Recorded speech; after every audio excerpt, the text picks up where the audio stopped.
Hello, Roll Trader here. So, quick market update tayo mga tol, no? So, start tayo muna sa crypto then Forex, no?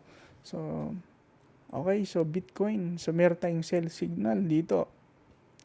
First, 1 hour close ng daily. O pag open ng market, meron tayong sell dito. So, dito, hanap lang tayo ng sell pattern which is sweep ng high. Sweep ng daily high. Yan o. Then yan. Ngayon, dahil nga session trades tayo, so dito, pwede tayong umentry ulit. Hihintay lang natin closing nito, which is in 1.5 hour. So, magko-close na yan. Then, hintayin natin kung anong gagawin niya. Kung anong closing niya. Then, entryhan natin. No? So, target natin itong previous week low. Tingnan natin kung kukuhain niya. Bukas malalaman natin. Okay? So, Ethereum, sell din tayo dito. Okay? Same lang kay Bitcoin. So, meron tayong sell signal dito sa daily.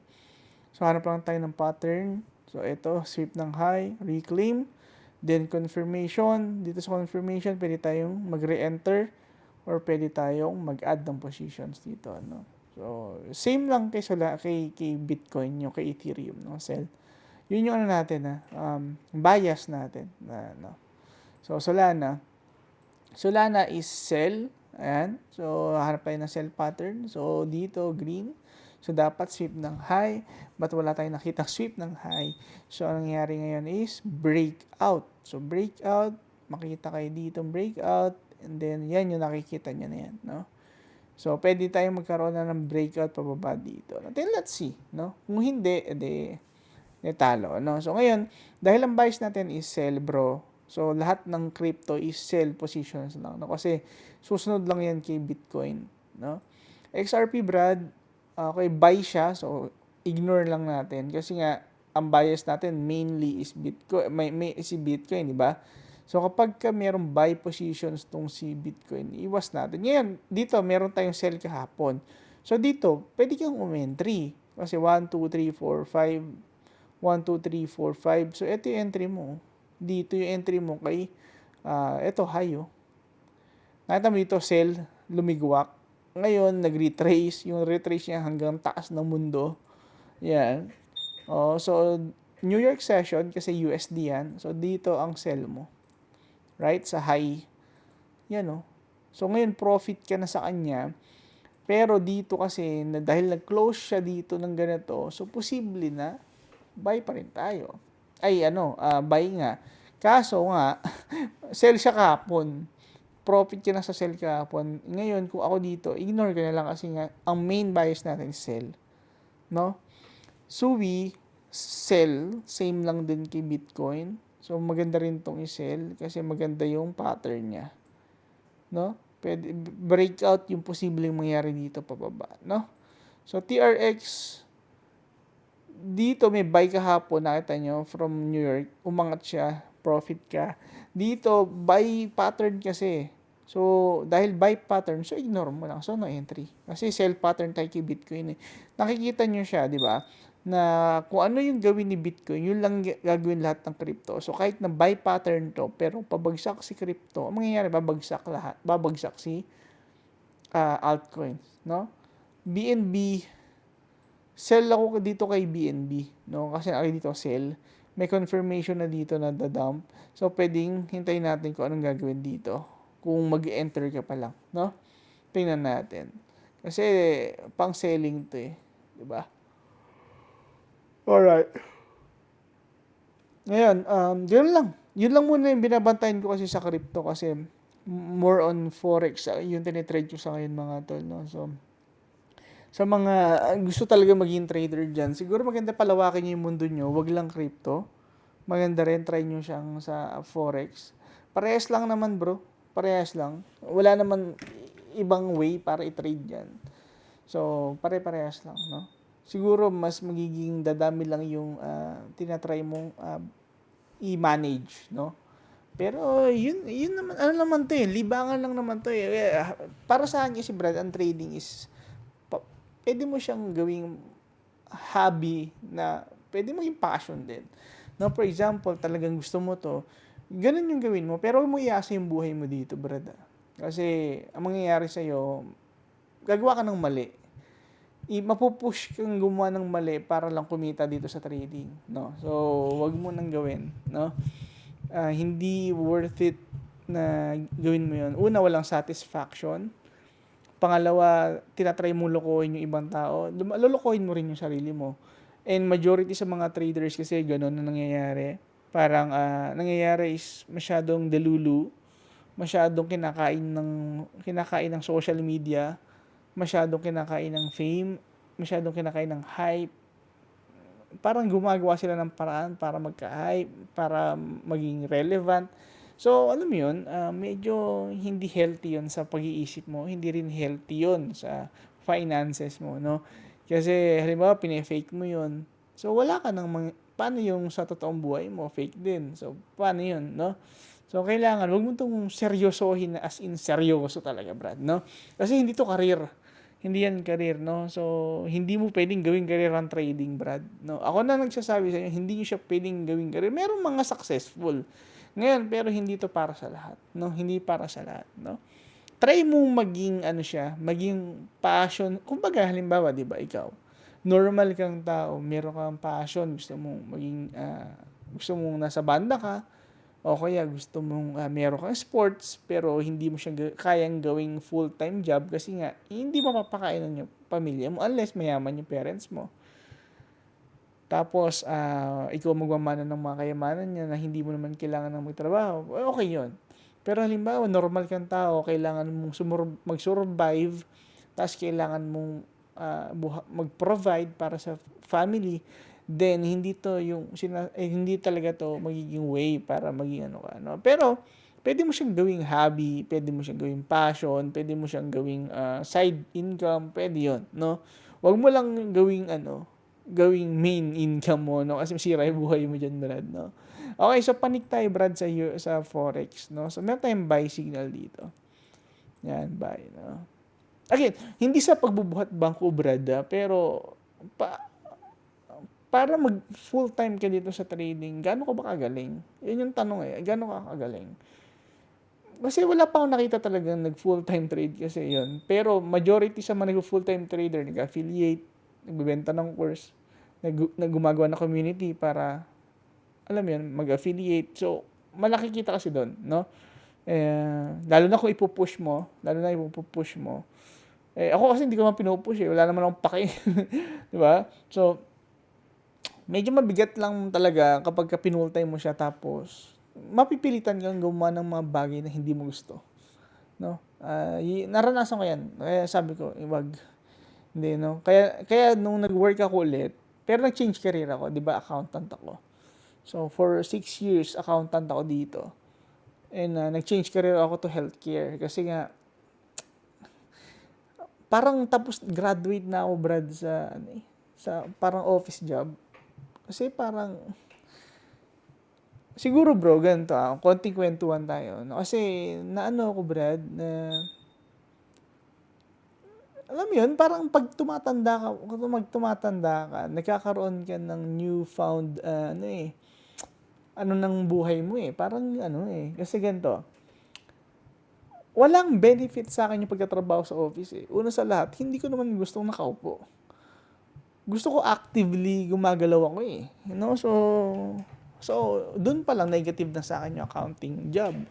Pangalawa, after work, iisipin mo pa kasi for example, halimbawa may payroll tapos yung mga sisweldohan mo hindi na pagbigay ng timesheet. So alam mo yun, hindi ka makatulog kasi hinihintay mo yung timesheet na maapag-send sila. Hindi mo naman pwedeng ipagpabukas. Minsan, siyempre, finance yun Pera yun minsan, yung iba, kailangan nila. 'Di ba? Kung baga, halimbawa, 'di ba kumita sila ngayon? Paycheck to paycheck. So, ang mangyayari niyan, hinihintay talaga nila yung sweldo, 'di ba? Minsan yung tao sa office medyo eengot pa, hindi pa makapag-send ng mga halimbawa na-send ang sunday timesheet ng employee, nakalimutan niya pang i-send o kaya pinagpabukas pa. Magkaka-problema pa ngayon yung 'di ba? So, ang daming factors. So, imagine mo, weekends, nagtatrabaho ko. Kasi nga, kailangan kong itapusin na yung work na yun. Kasi, Pag hindi, ang gagawin nila, parang liligaligin nila ako ng Monday. Kasi nga, kailangan mo tapusin to, kailangan mo tapusin to. Eh, yun yung pinakayoko sa lahat. No? Yung meron trabaho, ginagawa ko yung trabaho ko, pero dahil kailangan kong mag-adjust, liligaligin mo. Kung medyo nagpapanik ako sa ganun. No? Tapos, iinit yung ulo ko, mamumura kita. No? So, hindi pwede. Hindi pwede. Kaya sabi ko, hindi ko gusto tong trabaho. No? Pangalawa, ikaw buhusan ng frustration ng company. Kasi accountant ka, ikaw buhusan ng frustration nun. Pangalawa, makikita mo na sobrang unprofitable ng mga company, Brad. Okay? So, ayan. No, hindi nyo naman alam kung saan ako nag-work eh. So, marami akong pinag-workan dito na finance officer.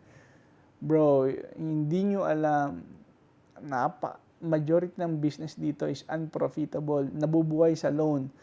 So, ikwento ko lang sa inyo, Brad, no? So, napakalaki ng company na pinapasukan ko. Actually, it's a multi-billion company. And alam mo, nabubuhay lang yun sa loan. Pagpapasweldo. So, maglo-loan, tatawag ako sa bangko, maglo-loan para mabayaran yung mga employee. Puta, kaya ako nag-quit din. No, kasi syempre imagine mo, iasa mo yung buhay mo doon, tapos naka-loan, tangin nang yan. Yes, given naman na under parang nasa proseso ng work in progress eh. Pero still, tangin namin, imagine mo yun eh, gaano katagal pa bago di ba? Mag-profit yun kasi work in progress, di ba? Eh what if sa work in progress na yun, bigla na lang magbenta na yung company? Sigurado ka ba ikaw yung makukuhang trabahador ulit doon? Siyempre hindi, no? So kailangan mo isipin yun, Brad. You're GBP, sell ka dito. Kaso umaangat So posible pang umangat kunin tong mga high. Ito problema ng mga USD pair, mga London pairs eh. Kasi yung mga London pairs kasi may mga ugali talaga sila eh. No? For example, kapag yung London pairs nasa mga key levels, ang lakas niya gumalaw. Pero kapag nasa gitna, nagcha-chop talaga. No? Dudurugin ka niya. Tapos hintayin ka niya bukas siya gagalaw. No? So yun yung ugali ng mga London pairs. No? So, again, wala akong entry sa lahat ng yan. Hindi ko ma-entry yan, 21 plus, ilan yun, 7. So 28 pairs. Hindi ko ma-entry yan. Maximum entry ko lang is 4. 4 to 5. Basta maximum ko 1 lot lang a day. No, hindi na ako umangat pa ron. No. So, para sa akin, overkill na yung above 1 lot a day. No. Wala nang risk management. Para sa akin yun sa akin lang yun Okay. Kasi yung iba nakikita ko, 1 minute time frame, tapos 30 lots. Tangina ka kung paano ginagawa ng hype na to. No, sa tingin ko, gaguhan yun. Hindi yung totoong pera. No, sa tingin ko, it's either demo or Kasi hindi ka magre-risk sa 1 minute time frame ng $3,000 sa isang trade, tapos isang gutlit lang talo ka. Hindi siguro. Walang Pinoy na gagawa nun. Isang gutlit, 3,000 talo. Demo account yun, Brad. No, walang Pinoy na gagawa nun. Magkano yung $3,000 USD? Almost 200,000 pesos. So, magre-risk siya ng gano'n? Hindi siguro. Tapos walang bubong yung Tapos walang kisame yung kapag nagbibideo. O kaya merong ginagamit na background sa OBS para lang hindi halata yung background niya. Walang bubong, walang kisame. Doesn't make sense, Brad. No? Hindi sa pagiging mata pobre, pero walang gaguhan. No? Be honest lang tayo. Dito, sell. Ayan, no? Maganda yung pattern niya. Yun yung magaganda dito sa mga London pairs kapag ka nasa levels. Tapos maganda yung sweep boosh. Euro NCD. Dito maganda rin sana to eh. Tingnan natin kung magtutuloy. Hindi ko alam kung may news eh. No? Baka may news kaya siya ganyan. Pero laman natin. Pero anong araw ba ngayon? Okay, tingnan natin mamaya, no? Euro AUD, yan, sell din dito. May confirmation na dito eh. Tingnan lang natin kung magtutuloy. No? Eurocad malinis. Ayun, no? Actually, take profit ka na nga dito kasi dito yung buy eh. EuroCAD. Linis na EuroCAD. GBP USD, malinis din to. Ayun buy. Ang malinis dito, Brad, is kasi hindi ka binigyan ng buy signal dito. No? Kaya, kapag ang buy signal, kapag may red na ganyan, is low nun. Okay, and then buy. Yan Tapos GBP, London session. Linis, di ba? Ayun So, almost 3:1 ka na. GBP JPY, sell. Ayan, malinis tayo dito. GBP JPY, right? So, malinis.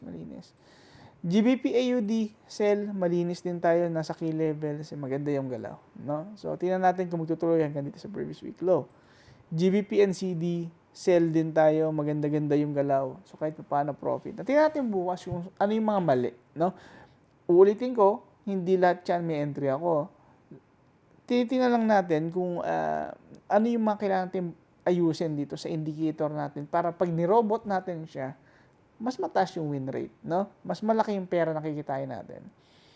Okay, so maximum ko lang kasi is 4 to 5 trade a day. So meron akong trade ata kanina 3. So naka-set and forget yun. Tingnan ko lang ako mag-profit yun, di ba? Set and forget lang. Kasi wala mo na akong magagawa eh. Pag bibinantayan ko yan, gagalaw yan ayon sa gusto ko. Hindi naman. Ito kasi nasa high. Maganda sana buy dito kung dito ang entry mo. Problema, GBP CAD. So, dapat dito ang entry, di ba? So, tingnan natin kung pwede pa tayong entry. Pero ang pangit. Kasi nasa high. Di ba? Ang pangit, nasa high. So, iwas na lang ako. Di ba? Kasi dito dapat entry mo dyan. Yung reclaim na yan. Yan yung entry mo. Eh, kaso nga, wala ka na rin target. AUD, USD, GBP CAD. Kaso, sell ka pala sa So, sa higher time frame, GBP CAD. Oo nga, sell ka eh.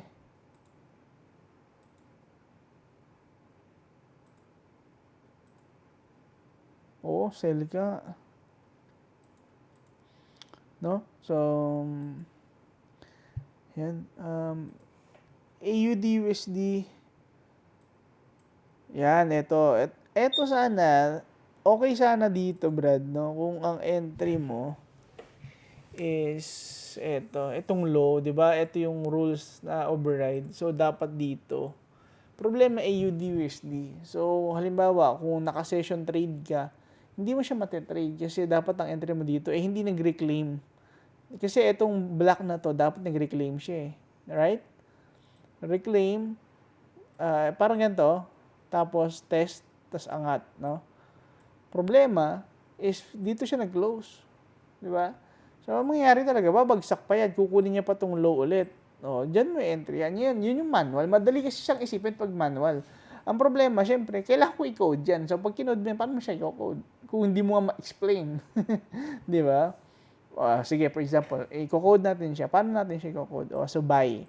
Buy position. So, if 4-hour candle, if previous 4-hour candle, okay, mag-set tayo ng conditions. For example, for H1, if for H1 is inside bar, so entry at sweep of for H1 low, then reclaim once 1 hour closes above for H1 low, then we can enter long at market entry. Yun yung entry position mo. Hindi naman siya nag-close, right? Yan. So, paano ngayon magiging override conditions mo yan? So, kapag hindi nag-close, wait mo yung Asia low sweep. Ganon. Yun yung mga mahihirap. Yun yung mahirap i-code. Kasi, pagka may time, yun yung mahirap i-code. No? Kasi nagre-repaint yun eh. So, medyo mahirap siya. So, kailangan closing ng candle. So, ang mangyayari niya, for example, ang closing ng candle is ganito. So, wait for the candle closing, tapos sweep ng Asia low, pwede siya mag-entry. Kaso, ang hirap nun, Brett. Ang komplikado nun, kasi may oras yun eh.